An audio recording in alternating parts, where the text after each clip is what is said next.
Hello again, everyone. This is Zombie Kids Rule, and I'm back with another Steam Deck gameplay video. I just wanted to show in this one how fast this Steam Deck actually boots up.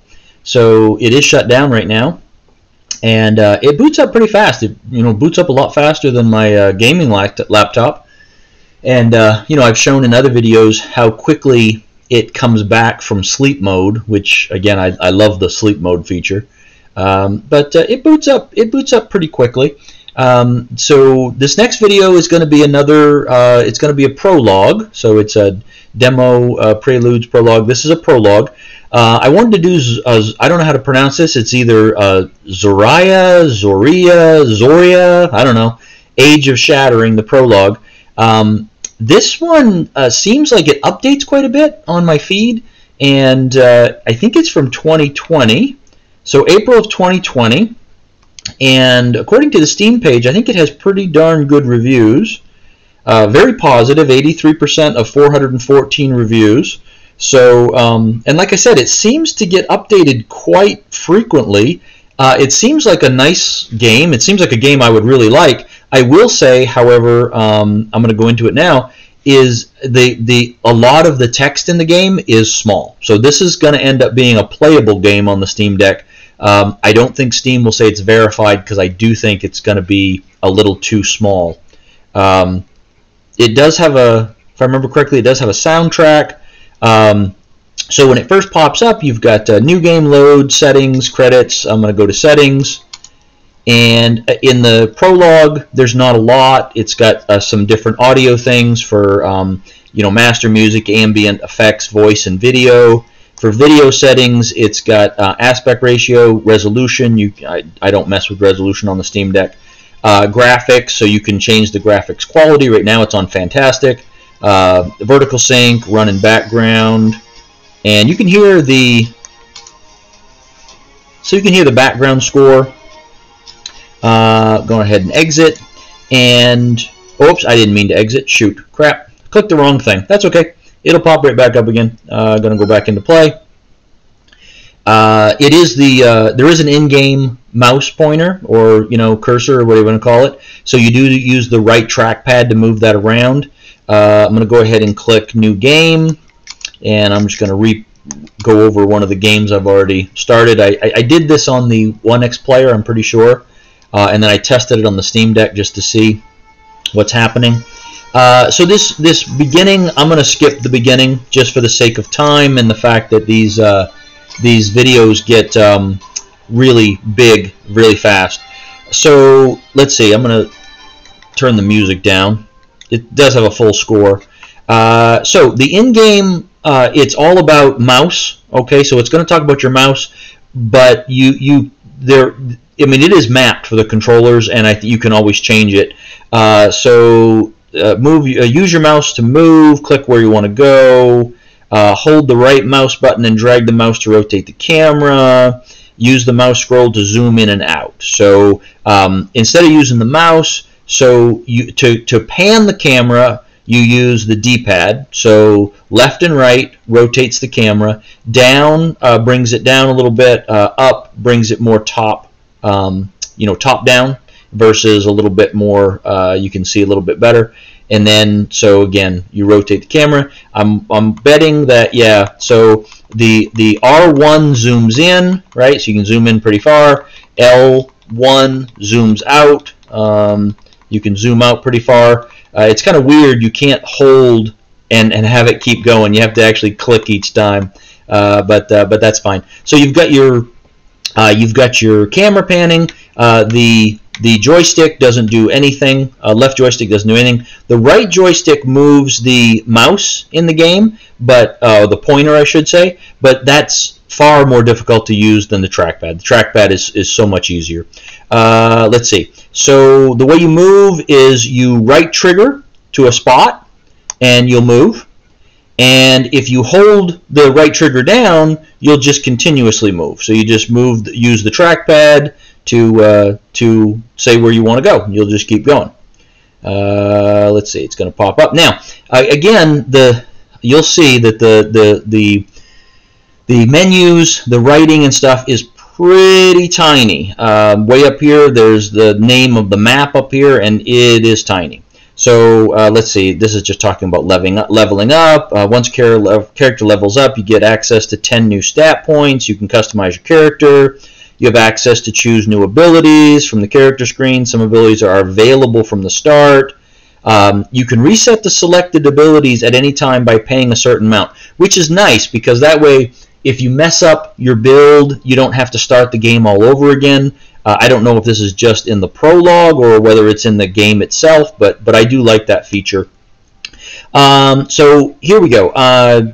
You can click on the character themselves, and it will pop up the menu that talks about the character and then their abilities.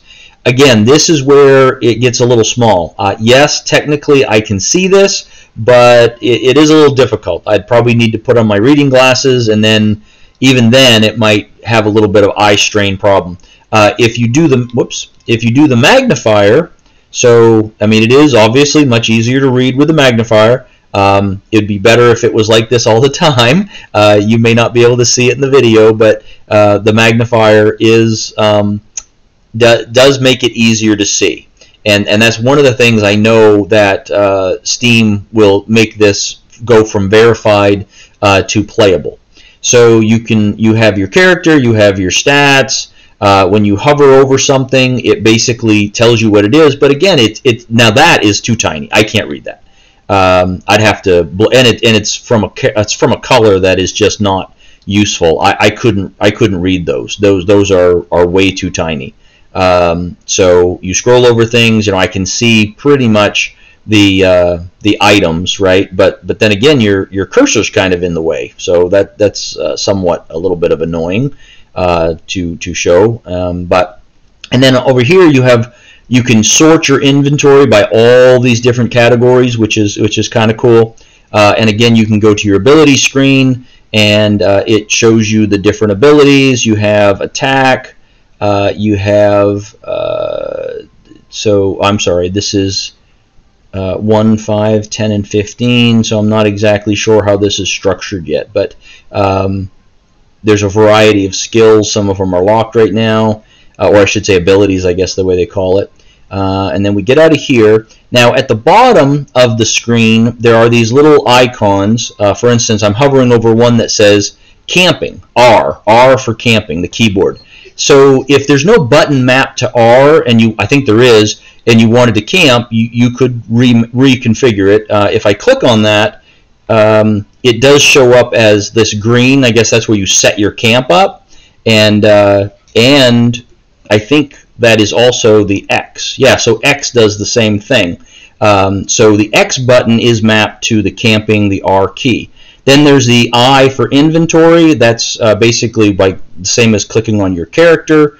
And let's see, Y doesn't do anything, B doesn't do anything, A I think is confirmed. So if you really wanted to, you might have to map a key or map a button to inventory if you wanted something to just pull it up without clicking on it. Then you have your journal, same thing. It says J for journal. You could, in theory, map something to that. I haven't tried the buttons on the back, but it doesn't seem like they're connected to anything. Then there's party formation. So looks like you have 1, 2, 3, 4, 5, 6 slots. This says 1, 2, 3, 4, C1, C2, C3. I'm not quite sure. That's more than 6. Place party members in the desired position. Captain Andar always holds the middle position, so that's fine.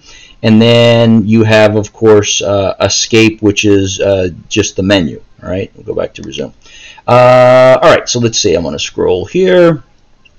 I mean, the game looks nice, as far as graphics go.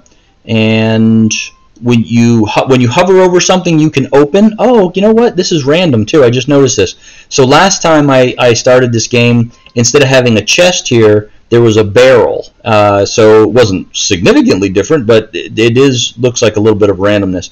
When there's something you can interact with, it does highlight it, and when you click the right trigger, it opens it up. Now on the screen it says press F, the F key, to pick up items. You could individually hover over things and right trigger to pick them up, or I did figure out that the Y button does pick up everything that's near you on the ground.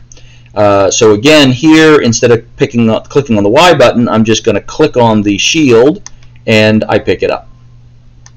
Let's see, and again, none of these are interactable because they're not highlighting. So now, if I was playing this game for real, I would obviously have to pay a little bit closer attention. I'd have to look a little closer at everything, make sure I'm not missing anything. But I already went through the menus. But you can see. I mean, I can see what's happening. I can see when the things pop up of what I'm finding. So that's good. The controls seem pretty easy. I might change the D-pad, rotating the camera to the right joystick, just because I think that might be a little easier for me to control. So you run into this guy, and Reinhold Braum, you get to talk to him. He's going to accompany you. So now you have a party, right? So you have more than one. Yes, he's going to escort me. So now I have two people. So there's one, and then I hover over him. It changes who I'm looking at, and if I click on him, I can see I can see this inventory. I can see his stats. This looks like a shared inventory, perhaps. So let's find out. Click on him. Yeah, I think it might be a shared inventory. So yeah, could be, very well. Okay, so now I have a couple parties. What's this? Was that anything? No. Things are just randomly shining on the ground. It is nice that you may not be able to see it on the video, but it is nice that things you can pick up are highlighted, or they sparkle. Like I can see something sparkling over here. It's a chest, so I'm going to go ahead and click that, open it up, and then press Y. I'm getting supplies. I'm getting potions. Okay. Whoa! Zoomed way in over there. That's right, because the way I turn the camera. Nothing else over here. Just gonna go out. I just want to get up to the first combat. Again, there's stuff all over the place here. I wouldn't want to miss anything, but did I go backwards? Oh, I might have gone backwards. I got confused. So, oh yeah, I'm going towards the door. You can make camp. We already figured that out. You can choose how long to rest, depending on how much health your followers need to recover, but manage your resources wisely because they're limited. And that's it there. Again, it takes me, I got to figure out this camera thing quite a bit. Alright, go over here. Anything over here? Okay, shrines of are a great way to heal wounded party members. I don't need anybody. Restoration. So if I click on that, I'll restore stuff, but I don't need anything. That's funny. When I ran over, I must have hit this, and it's just moving. So that's kind of cool. You run over stuff, and they roll away from you. That's kind of cool. I do like that. That's a nice little touch. All right, so I'm going to go over here, and I'm going to go to exit, and then it's going to tell me about combat. When entering combat, the player characters and enemies will be set on a timeline according to their speed. The character or enemy with the most speed. Basically, it's your initiative. Player-controlled characters display the available abilities and available action points, usually 2. Grayed out abilities are unavailable for the current action due to the lack of resources, whether it be action points, focus, mana, or energy. Hovering the mouse over the battlefield will show the action points consumed for moving to that position and the enemies in line of sight from that position. So this game must use line of sight. The abilities shown above each enemy will be grayed out if the character will not have enough resources to use them. Hovering the mouse over a character will show the enemies in line of sight from the current position and the abilities available to use. The abilities can be selected either with the mouse or with the number keys 1 through 9, so I doubt those would be mapped to the Steam Deck controls. Left click on an enemy in range will make the current character attack that enemy. Alright, so let's go out here and we'll enter into combat. There he is! Aha! Here he comes! So it's our turn first. So, let's see. I can't reach him, so you can maybe see the circle. The circle, I'm just a little bit out of reach. If I go up here to the top of the screen, it shows me all of this guy's abilities. Again, it's pretty tiny. So I really would need to zoom in on that to see it better until I got familiar with what they were, right? So instead, I'm just going to walk up to this guy, and I'm going to turn a little bit so I can see, and I'm just going to smack him. I can turn the sound up a little bit, I guess. And then my other guy, what have I got? I got attack, it's basic melee, inventory, so I don't have a lot, so I'm just going to walk up here, and then I'm going to smack him. There we go. Oh, I didn't kill him this time. Oh, he missed me. Yay. Oh, ooh, he got a critical hit on me. Well, that wasn't very nice. And then I'm going to go ahead and attack him. Now I killed him. So our victory, we got XP. And that was it for him. And I don't know if there's anything to pick up from him, but no, there's not. And that's pretty much, I'm going to turn the sound back down. That's pretty much how this works. So it is turn-based, so when you get into combat, your actions appear above your character. You have to move within range unless you have ranged attacks. It looks like there's a variety of things you get to choose from. Again, you move by just right trigger and hold it, and then you can move anywhere you want, or you can press it one at a time and just go that way. Again, it is turn-based, which I personally like turn-based games. I like having a chance to think about things. You can rotate your camera, and I'm sure that with the little icons down at the bottom with like camping and inventory and journal, party formation, I'm sure you could map those to something. Y picks everything up that's on the ground. X is camping. A is basically, I think that's confirm, or maybe I'm confusing it with another game. I'm using the right trigger a lot. Let's see. This button up here should pull up my menu. Yep, for like saving and exiting. This button here doesn't do anything. If I click on the map, that doesn't do anything. So again, this would be one where you might want to go into, you might want to look to see the key bindings. It's not listed in settings. Of course, this is just the prologue, but you might have to go search for them to see where the key commands are, and then that would help to figure out how to change the controls to be the way you like it the most. But I'm going to stop that here, so I'm going to go ahead and this time I'll save it, and I'll just randomly pick one so it's saving, and then now we'll exit. So again, as far as I'm, from what I can tell, I think this will be playable on the Steam Deck. It will be a little difficult to read some stuff, depending on how good your eyesight is. Again, I might have trouble playing this for long term. For sitting long, hours at a time. I could try using my reading glasses, but I do think that the in-game text is a little small.